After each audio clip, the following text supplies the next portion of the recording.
నేను చూసుకుంటే నిజంగా కూడా నా కంటితో పాపం చేస్తున్నా, నా నోటితో పాపం చేస్తున్నా, టోటల్గా నా అంతరంగముతో నేను పాపం చేస్తున్నా.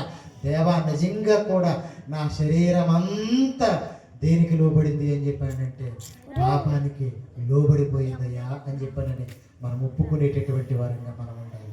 పౌలు గారు అదే మాట మాట్లాడుతున్నాడు. రోమీలకు రాసినటువంటి పత్రిక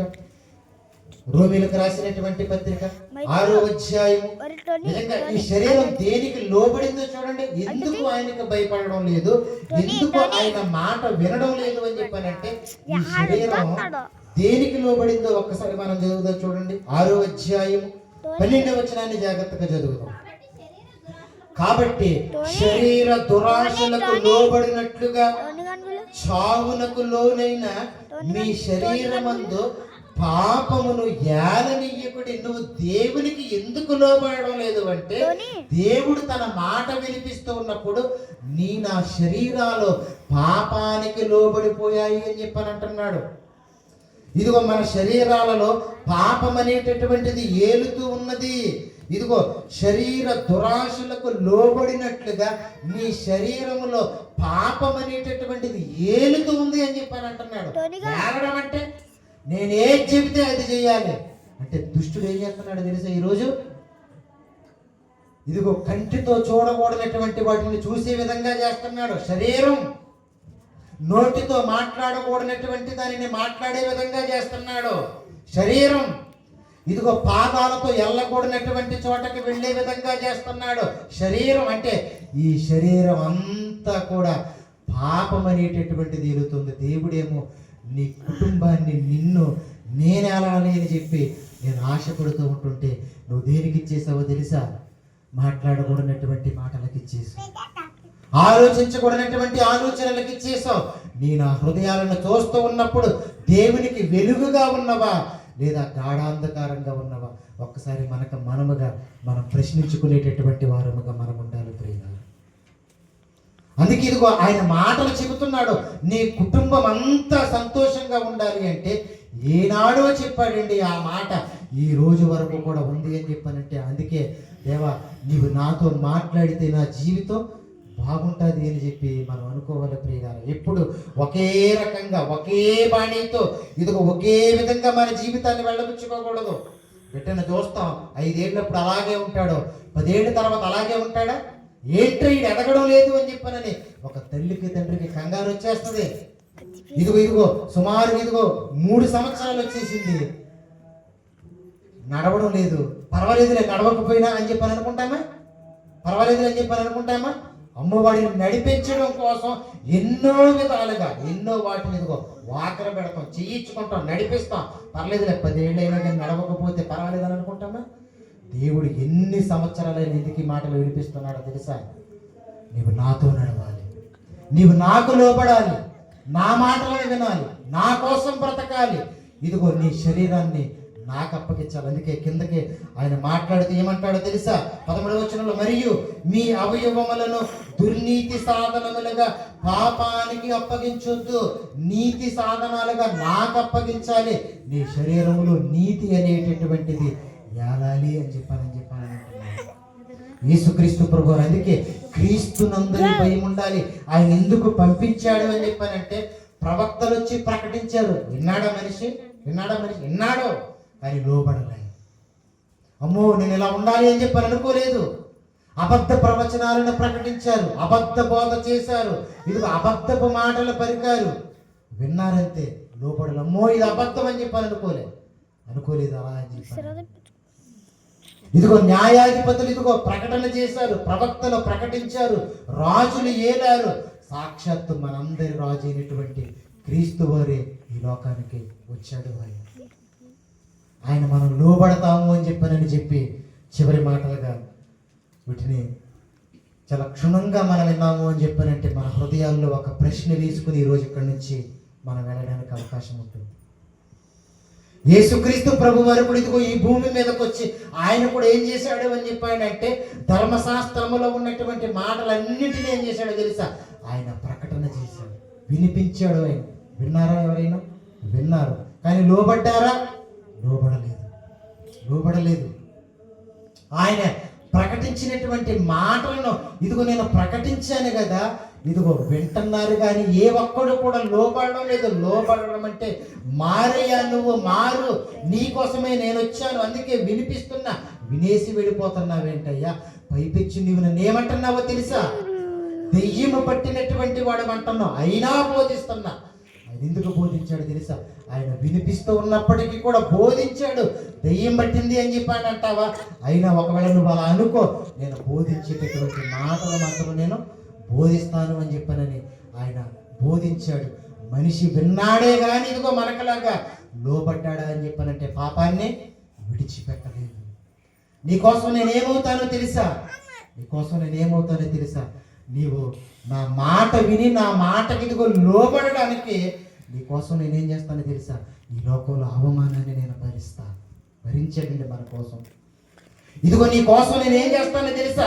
నా ముఖము మీద ఉమ్మి వేసినా కానీ నేను భరిస్తా, నీవు నాకు లోబడతాను అని చెప్పానంటే మనిషి ఇదిగో అవమానపరిచినా లోబడ్డాడా అని చెప్పానంటే లోబడలేదు. ఉమ్మి వేసినా లోబడ్డాడా అని చెప్పానంటే మనిషి లోబడలేదు. నీకోసం నేనేం చేస్తానో తెలుసా? భూమి మీద ఉండగా పిడిగుద్దులైనా కానీ నీకోసం నేను తింటాను అని చెప్పానన్నాడు. మనకు అర్థమవుతూ ఉందా? ఈరోజు ఒక్కసారి మనం ఆలోచన చేయాలి. ఎందుకు ఈ మాటలు వినిపిస్తున్నాడో తెలుసా? మనం వింటున్నామే తప్ప ఆయన మాటకు లోబడడం లేదు. మనం వింటున్నామే తప్ప ఆయన మాటలు పాటించడం లేదు. మనం వింటున్నామే తప్ప ఆయన వశములోనికి మనం వెళ్ళడం లేదు. అందుకే నీకు వినిపించాను, తిట్టావు నన్ను, నువ్వు లోబడతావు అని చెప్పి అయినా కానీ పర్వాలేదు, నీ కోసం నేను ఇదిగో ఎన్ని మరి గుర్తులైనా ఇదిగో నా శరీరం ఏమైపోయినా కానీ పర్వాలేదు అని చెప్పి చివరికి ఆయన ఏం చేశాడో తెలుసా? మాట్లాడాడు, లోబడలేదు. ఇదిగో అవమానపరిచారు, లోబడలేదు. చివరికి ఆయన ఏం చేశాడో తెలుసా? నీ కోసమే నాకు నువ్వు లోబడతావు అని చెప్పి కనీసం నీకు అర్థం చేసుకోవాలి అని చెప్పి నీ తల పైకెత్తి చూస్తే ఆకాశానికి భూమికి మధ్యన నువ్వు లోబడతావు అని చెప్పి నేను సిలువనెక్కాను అని చెప్పి అంటున్నాను. అర్థమవుతూ ఉందా మనకి? నీవు లోబడతావు అని చెప్పి సిలువనెక్కి భయంకరమైనటువంటి కొరడాలతో దెబ్బలు తిన్నా. ఆ దెబ్బలు నిజంగా నీ మనసుకి అనిపిస్తే నా కోసమే ఆయన తిన్నాడు అని చెప్పి అనిపిస్తే మనసు అతలాకుతలమైపోతూ ఉంటుంది. ప్రియులారా, నా దేవుని కోసం నేను బ్రతకాలి, నా శరీరంలో ఏదేటటువంటి పాపాన్ని తీసివేయడం కోసం వచ్చినటువంటి నా ప్రభువు కోసం నేను బ్రతకాలి, ఆయన మాటకి లోబడాలి. ఇంకెప్పుడు లోబడతాం?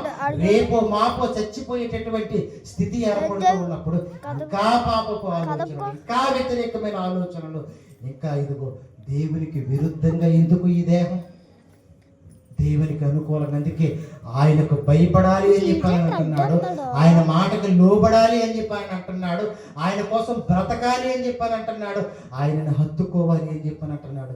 కుమారుణ్ణి పంపించే ఈరోజు మనకు కూడా ఏం చేస్తున్నాడు తెలుసా? ఎన్నో సంవత్సరాల నుంచి మందిరంలో కూర్చోబెట్టి దైవ సేవకులతో ఏం చేస్తున్నాడు తెలుసా? వినిపిస్తూ ఉన్నాడు. మనం ఏం చేస్తున్నాం? వినేసి వచ్చేస్తున్నాం, అంతే. వినేసి వచ్చేస్తున్నాం. ఆ చెయ్యాలంటావా ప్రార్థన? ఆ చదవాలంటావా వాక్యం? ఆ మాట్లాడాలంటావా ఆయన కోసం 4 మాటలు? చూసారా మానవుని యొక్క ఆలోచన ఎలా ఉందో? మానవుని యొక్క ఆలోచన అంటే ఆయన మనకి వినిపిస్తూ ఉన్నాడు, మనం కూడా వింటున్నాం. ఇదిగో నీ కోసమే ఇదిగో ఆయన భయంకరమైనటువంటి శ్రమలను భరించాడు అని చెప్పి మనకు వినిపిస్తూ ఉన్నప్పటికీ కూడా సిలువ శ్రమలు ఎలా అనిపించాయి అని చెప్పాడంటే పర్వాలేదులే అని చెప్పానన్నట్టుగా అనిపించేస్తున్నాయేమో. అది జ్ఞాపకం వస్తే ఎలా ఉంటుందో తెలుసా? నిజమైనటువంటి మార్పు మనలో కలిగితే ఆయనను హత్తుకుని బ్రతకాలి అని చెప్పి అనిపిస్తూ ఉంటుంది. ఏదో దేవుని సన్నిధికి, ఆయన సన్నిధిలో మన అవసరాలు తీర్చుకోవడం కోసం, మన ఆరోగ్యాన్ని తీసివేయడం కోసం, మనకున్నటువంటి సమస్యలు తొలగించడం కోసం ఆయన రాలేదు. వీటిని తొలగిస్తాడు అని చెప్పి దేవుని సన్నిధికి అస్సలే మనం రాకూడదు. నాకు ఆరోగ్యాన్ని ఇస్తాడు అని చెప్పని ఇక్కడికి రావడమా? ఆయనకి తెలుసు. ఆయన ఏమని చెప్పానన్నాడు వాక్యం? నీకు అక్కరగా ఉన్నవేవో నాకు తెలుసు, నువ్వు అడగకపోయినా కానీ నేను ఇస్తాను అని చెప్పాను అన్నాడు. అంటే వాక్యాన్ని మనం ఆలోచన చేస్తే దేవా నువ్వు ఉన్నావు నాకు అన్నటువంటి ఆ ధైర్యం మనకు కలుగుతూ ఉంది. ప్రియుల ఆయన ఒక్కసారి మనం జ్ఞాపకం తెచ్చుకోవాలి, ఆయన ఒక్కసారి మనం ఆలోచన చేయాలి. అందుకే ఇదిగో ఈ కృతజ్ఞత కూడా ఇదిగో కుటుంబం అంతా కూడా దేవుని కోసం ఇదిగో వాళ్ళ బ్రతుకుతూ ఇదిగో ఏంటి సందర్భం అని చెప్పని అన్నప్పుడు దేవుని వాక్యాన్ని వినిపించాలి అన్నటువంటిదే సందర్భం. అది తప్ప మరొకటి ఏది లేదు. ఆలోచన చేయాలి. దేవా, నీ మాటకు భయపడుతూ ఉన్నానా ప్రశ్నించుకో, నీ మాటకు లోబడుతూ ఉన్నానా ప్రశ్నించుకో, నీ వాక్యాన్ని ఏమాత్రమైనా బ్రతకాలి అన్నటువంటి ఆలోచన నీలోనికి వచ్చింది అని చెప్పానంటే దేవుడు ఏం చేస్తాడో తెలుసా? ఇదిగో బ్రతకడం కోసం ఒక మంచి ఆలోచన నువ్వు తీసుకున్నావని చెప్పి వాస్తవమైనటువంటి వాక్యాన్ని దగ్గర వరకు తీసుకుని వస్తాడు. నీలో ఉన్నటువంటి పాపాన్ని అంతటినీ కూడా తీసివేస్తాడు. అప్పుడు ఇదిగో నీవు, నేను, నీ కుటుంబం, నా కుటుంబం, మన కుటుంబాలన్నీ కూడా సంతోషంగా ఉండాలి అని చెప్పి ఆయన ఇష్టపడుతూ ఉన్నప్పుడు సంతోషంగా ఆయన కోసం బ్రతకడానికి నీవు, నేను ఇష్టపడాలి అని చెప్పి దేవుడి మాటలు మనకు వినిపిస్తున్నాడు. నా రక్షకుడు, నా ప్రభువు ఈ లోకానికి వచ్చింది కూడా అందుకోసమే. నా రక్షకుడా, నీకు నేను లోబడతా, నీ మాటకు నేను లోబడతా. ఏ పాపమైనా నా శరీరములో కనుక ఒకవేళ ఏరుతూ ఉంటుంటే ఆ పాపాన్ని విసర్జిస్తా, నీ మాటకు లోబడతాను అని చెప్పి నీ హృదయంలో ఒకవేళ ఆలోచన కలిగి ఉంటే దేవుడు నీ యొక్క హృదయపు తలంపును బట్టి, నీ మనసును బట్టి దేవుడు సంతోషిస్తాడు. దేవుడు మనలను, మన కుటుంబాలను దీవించి ఆశీర్వదించాలి అని చెప్పి ప్రభు పేరట తెలియపరుస్తూ ఈ కొద్ది మాటలు ముగిస్తూ ఉన్నాను. చిన్న ప్రార్థన చేస్తాను. ఈలోపు తమ్ముడు రామకృష్ణ పాటలు సిద్ధం చేసుకుని పాడడానికి సిద్ధంగా ఉండాలి. మరికొన్ని మాటలను మనం వినడానికి సిద్ధపడి కలిగి ఉంటాం. మహాగణుడు అయినటువంటి మా కన్న తండ్రి, కృపా కనికరం కలిగినటువంటి గొప్ప దేవ, మీ ఘనమైన శ్రేష్టమైన నామానికి స్తోత్రాలు చెల్లించుకుంటున్నాం ప్రభు. దేవా, నిజమే, మేము ఏది ఇచ్చినా, మేము ఎంత ఇచ్చినా కానీ దేవా, మా హృదయం అనేటటువంటిది మీకు లోబడకపోతే తండ్రి, మా జీవితాలు వ్యర్థమునైనా. దేవా, ఇదిగోనైనా మీ సన్నిధిలో మేము గడిపినైనా, మేము ఎన్ని చేసినప్పటికీ, పాడినా, ప్రార్థించినా, బోధించినా మీకు లోబడకపోతే మా శరీర సంబంధంగా మేము బ్రతుకుతున్నాము అని చెప్పి మేము ఒప్పుకునేటటువంటి స్థితి నా తండ్రి ప్రభా, కృపతో మమ్మల్ని జ్ఞాపకం తెచ్చుకున్నాం. కొన్ని మాటలను నైనా ప్రభా మీ ఆత్మచేత మీరే వినిపింపజేశారు తండ్రి. మీ ఆత్మచేతనైనా ప్రభా ముందుకు నడవగలుగుటకు సహాయం తెచ్చింది. రాత్రికాల సమయంలో మీ సన్నిధికి వచ్చినటువంటి మమ్మల్ని అందరినీ మీ చేతులకు అప్పగించుకుంటాం. తదుపరి చెప్పబోయేటటువంటి వాక్య పరిచర్యలో కూడా మీరే మాకు తోడుగా ఉండి సహాయం దయచేయమని చెప్పి యేసుక్రీస్తు నాథుని పేరట మిక్కిలి వినయముతో ఈ ప్రార్థన మీకు మాత్రమే సమర్పించి అడిగి వేడుకొని పొందుకొని ఉన్నాము తండ్రి. ఆమేన్, ఆమేన్. ఈ సమయంలో ఒక ప్రత్యేకమైనటువంటి పాట పాడిన తదనంతరం